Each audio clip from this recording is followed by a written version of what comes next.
పెళ్ళైనా పండగైనా వేడుక ఏదైనా పట్టు చీరల ప్రత్యేక వేదిక వారాహి సిల్క్స్. సో సినిమాలు తక్కువ తీసినా కానీ మంచి ఫ్యామిలీని మ్యారేజ్ చేసుకున్నారు విజయ్ గారు. ఒక 1000 కోట్ల పైన ఉంటుంది చెన్నైలో ప్రాపర్టీస్. అంత లేదు కానండి, ఇల్లే ఒక 1 ఎకర్ లో ఉంటుంది. అయ్యో అంత లేదు. అదే చాలా మంది ఆర్టిస్టులు చెప్తుంటే విన్నా నేను. మనకి ఎంత కావాలండి? నాకు తెలియక అడుగుతాను, ఎంత కావాలి మనకి? ఆహా సరిపోదు కదా. కాదు కాదు, మనకు కావాల్సింది ఉంచుకొని ఓ మంచి పనులకి మంచి కార్యాలకి మనం ఏదైనా సపోర్ట్ చేయాలి. అది నా కొడుకు కూడా అదే చెప్పాను, నువ్వు సంపాదించు చక్కగా మంచి ఉద్యోగాలు ఇద్దరికి. ఆ అమ్మాయి డెలైట్ లో గ్లోబల్ పార్ట్నర్ ఇప్పుడు నా కోడలు. ఓకే. సో మంచి పొజిషన్ లో ఉన్నారు ఇద్దరు. 2 బిల్డింగ్లు కొన్నారు. ఎక్కడ? అమెరికా చికాగోలోనే. 2 BMW కార్లు ఉన్నాయి. చెరో కార్ తీసుకుని వెళ్తారు. ఓకే. ఎంత కావాలి? ఇక మీదట మీరు సంపాదించేది ఒక మంచి కార్యానికి సగం ఇవ్వండి. సగం పెట్టుకోండి, మీరు సగం ఒక మంచి కార్యాలు చేయండి. చదివించటము, పిల్లల్ని భోజనాలకు, వైద్యానికి ఎన్నో ఉన్నాయి కదా చేయదలుచుకుంటే, అలా చేయండి. ఇప్పుడు మీకు చెన్నైలోనే మరి చాలా ల్యాండ్ బ్యాంక్ ఉందని చెప్తుంటారు, మీరు ఇక్కడ ఎలాంటి కార్యక్రమాలు చేస్తున్నారు? మేము బాబా గారి దీంట్లో బ్రహ్మాండంగా చేస్తున్నాము. ఎంతో మందిని చదివిస్తున్నాము. ఎడ్యుకేషన్ లేక పిల్లలు, రూరల్ ఏరియాలో పిల్లలు బేసిక్ గా ఫుడ్ లేక చాలా కష్టపడుతున్నారు. అది కార్పొరేషన్ స్కూల్స్ లో కదా వాళ్ళు చదువుతున్నారు. వాళ్ళకి మార్నింగ్ బ్రేక్ఫాస్ట్ లేకుండా వస్తున్నారండి. ఓకే. ఇక్కడ చెన్నైలో మనం అన్నపూర్ణ అని చెప్పేసి ఒక ఇది, అంటే స్వామి బాబా దీంట్లో నుంచే, ఆ సంస్థ నుంచే జరిపిస్తున్నారు. ఇక్కడ చెన్నైలో మాత్రం మనం చేయిస్తున్నాం. అంటే మనలాగా కొంతమంది ఇన్వాల్వ్ అయ్యి ఉన్నారు. మార్నింగ్ ఒక మనం ఇస్తున్న 1500 పర్ డే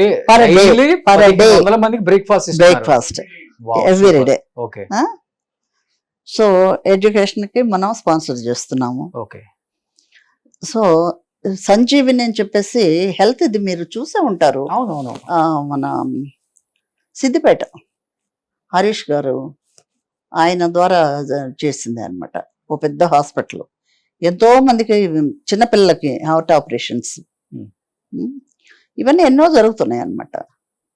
మనకి ఇంతుందా అంతుందా అనేది లెక్క కాదు, ఆ ఉన్న ఇంతలో మనం ఎంత చేసాము. గ్రేట్. ఎప్పటి నుంచి చేస్తున్నారు ఇది? సినిమా ఆఫర్లు?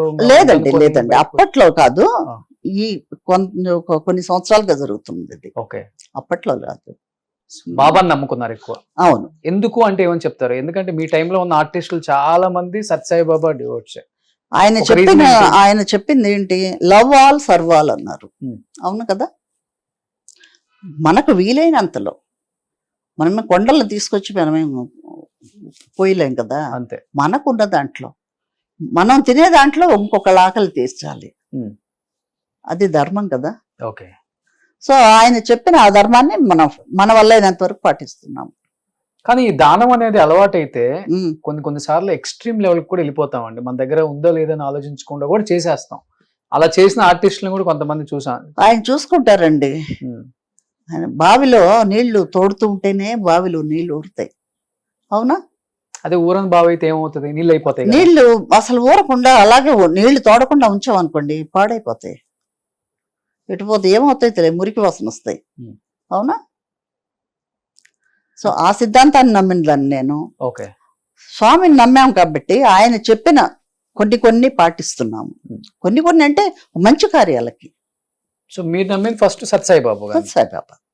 ఆయన దారిలోనే ఈయన వచ్చినారు. అంటే వేరే వాళ్ళు చెప్పడం వల్ల నమ్మవలసి వచ్చిందా వెళ్ళి? లేకపోతే లేదండి, ఆయన సేయింగ్స్, ఆయన బుక్స్ చదివిన తర్వాత నాకు చాలా ఇన్వాల్వ్మెంట్ అయింది. ఫస్ట్ మీరు వెళ్ళి తర్వాత ఇక్కడ మన సుందరంలోనే అంజమ్మ గారి ఇంట్లోనే కాంచన గారు వెళ్తూ ఇట్లా వెళ్తున్నాను వస్తావా అన్నారు. ఓకే. అప్పుడు ఆమె ద్వారా వెళ్ళాను అనమాట. వెళ్ళినప్పుడే స్వామి పాద నమస్కారం ఇవ్వటం ఫస్ట్ టైం చూశాను. పాద నమస్కారం అంజలిదేవి గారి ఎప్పుడు అక్కడికే వస్తారు, చెన్నై వస్తే అక్కడికే వస్తారు కదా స్వామి. సో షిర్డీ బాబా మందిర్ దగ్గరికి వచ్చారు స్వామి. జనం అంతా వెళ్ళిపోయారు, చాలా విపరీతమైన క్రౌడ్. నేను అంజలిదేవి గారి ఇంట్లో నుంచే కాంచన గారు తీసుకెళ్లారు. సో అక్కడికి వచ్చారు. షిర్డీ బాబా టెంపుల్ ముందు మీరు చూసారా? వెళ్ళారా మీరు? ఆయన మందిరం ముందుకు వచ్చారు స్వామి, పాద నమస్కారం ఇచ్చారు. అప్పుడే పెళ్లి ప్రపోజల్ జరుగుతున్నాయి మనకి. ఉమ్.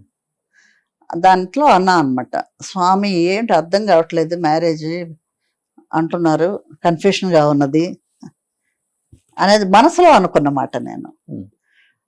అంటే నా అన్నారు అనమాట, సినిమాలు చాలు పెళ్లి చేసుకో. ఆయనే చెప్పారు.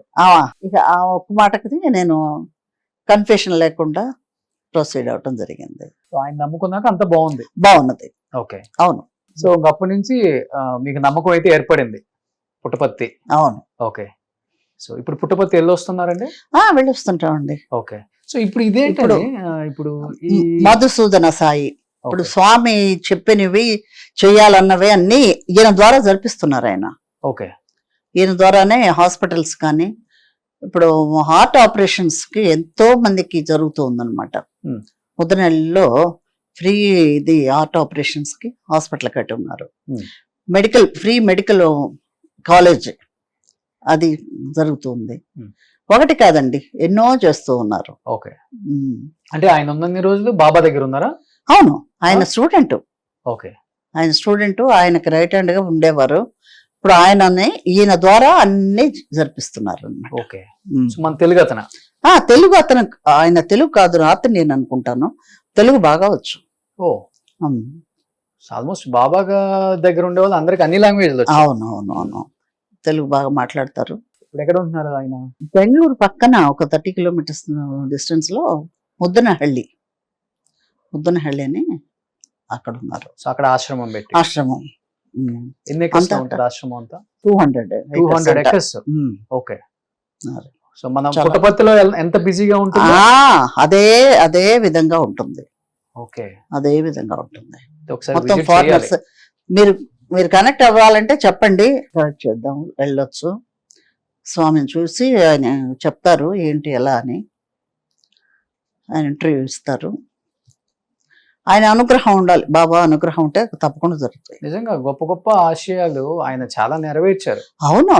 ఆయన పోయిన తర్వాత ఎలా అనుకునే దానికి కూడా ఇప్పుడు చాలా మంది తెలుగులో తెలియదు, నాకు తెలిసింది ఇది జరుగుతుందని. అవును, చాలా మందికి తెలియదు. మీ ద్వారా తెలియజేయండి.